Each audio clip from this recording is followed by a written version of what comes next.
সমস্যা দীর্ঘদিনের, জানেনও সবাই, কিন্তু সমাধান নেই। হুড়মুড়িয়ে যে কোনো সময় ভেঙে পড়তে পারে ক্লাসরুম। দেওয়ালের ফাটলের ভিতর বাসা বেঁধেছে বিষধর সাপ। বর্ষার মরশুমে আরও বিপজ্জনক পরিস্থিতি। বৃষ্টি হলে ক্লাসরুমের ছাদ থেকে জল চুইয়ে পড়ছে মাটিতে। এরই মাঝে প্রাণের ঝুঁকি নিয়ে আতঙ্কের মধ্যে ক্লাস করতে হচ্ছে পড়ুয়াদের।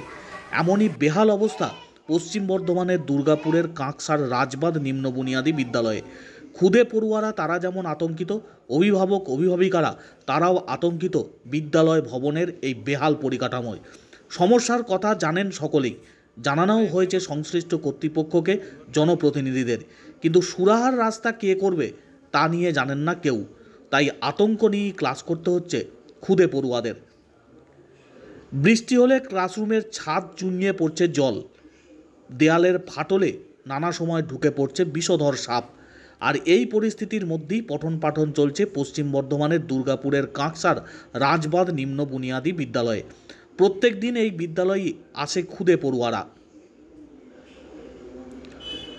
বছরখানেক আগে এখানে একটি টিমও এসেছিল, দেখে গিয়েছে সব, কিন্তু কাজের কাজ কিছুই হয়নি বলছেন স্থানীয়রা। প্রাণ হাতে নিয়েই প্রত্যেক দিন শিশু শ্রেণী থেকে পঞ্চম শ্রেণী পর্যন্ত 43 জন পড়ুয়া এখানে পড়াশোনা করতে আসে। স্কুলের 3 জন শিক্ষক শিক্ষিকা রয়েছেন। এখন এই শিক্ষক শিক্ষিকারাও বুঝে উঠতে পারছেন না তারাই বা কী করবেন এই পড়ুয়াদের নিয়ে, যাবেনই বা কোথায়। কাঁকসা ব্লকের শিক্ষা দপ্তরের আধিকারিক সুদীপ সরকার সমস্যার কথা স্বীকার করলেও সুরাহার রাস্তা অবশ্য বলতে পারেননি। শুরু হয়েছে শাসক বিরোধী রাজনৈতিক দলের তরজা, কিন্তু খুদে পড়ুয়াদের দুর্ঘটনার হাত থেকে বাঁচাবে কিভাবে সেই রাস্তার কেউ খোঁজ দিতে পারেনি। ভয়াবহ ফাটল বিদ্যালয়ের দেওয়ালে। ক্লাসরুমের এই দেওয়ালের বিপজ্জনক পরিস্থিতি, বর্ষার মরশুমে আরও বিপদ বাড়ছে, আর তাতেই পঠন পাঠন চলছে বিদ্যালয়ে বসে খুদে পড়ুয়াদের নিয়ে। বিপদ ঘটতে পারে যে কোনো সময়, কিন্তু সমাধান কি তা জানেন না কেউ। এই ক্লাসরুমে যখন আমি পড়াতে আসি, ওই ব্ল্যাকবোর্ডের যে এই যে উপরের অংশটা আছে, এখানে যখন আমি এই যে দেখছেন এখানে ফাটলটা, এখানে যখন আমি লিখতে যাই, এই যে এইটা যে কোনো মুহূর্তে কিন্তু ভেঙে পড়তে পারে।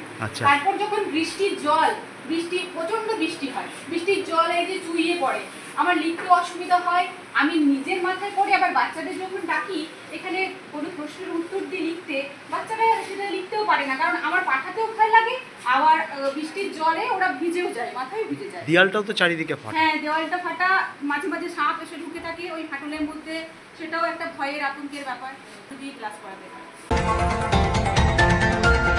মহাবিদ্যালয় ছাত্রছাত্রী বলুন, শিক্ষক মহাশয়া বা পড়াশোনা বলুন, মিড ডে মিল বলুন, সবই ভালো, কিন্তু আমার একটাই অসুবিধা, এই বিল্ডিং যে কোনো সময় ধসে পড়ে যাবে।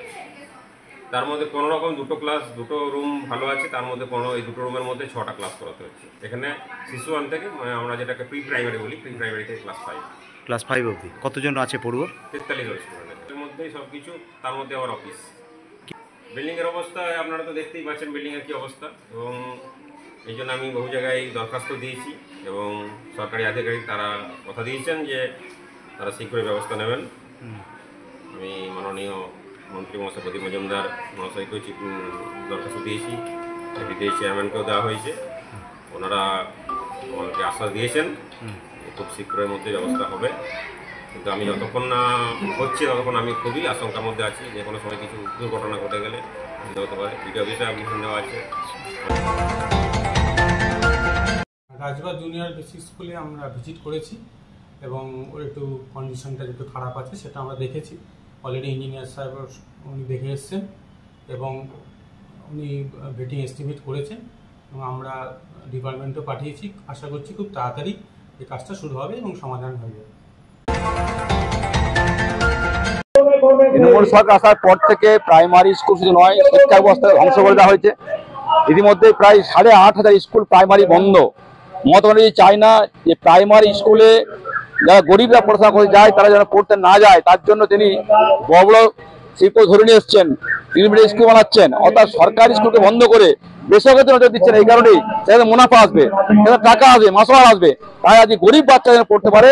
সাথে সংস্কার নেই, জল পড়ছে, রাস্তায় হচ্ছে, টিচার নেই, শিক্ষক নেই, ছাদ নেই, বাড়ি নেই, এর কারণ একটাই, এই সরকারি স্কুল বন্ধ হয়ে গেলে পরে বেসরকারি স্কুল চলবে, তার সাথে বড় মুনাফা আসবে।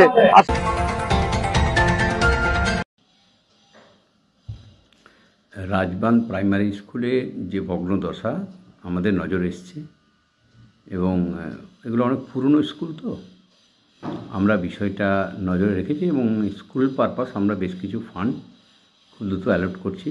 এই বর্ষাকালে কীভাবে এর সামাল দেওয়া যায় আমরা চিন্তা ভাবনা করছি। খুব তাড়াতাড়ি আমরা আপনার ওই স্কুলটার ব্যাপারে সিদ্ধান্ত নিচ্ছি।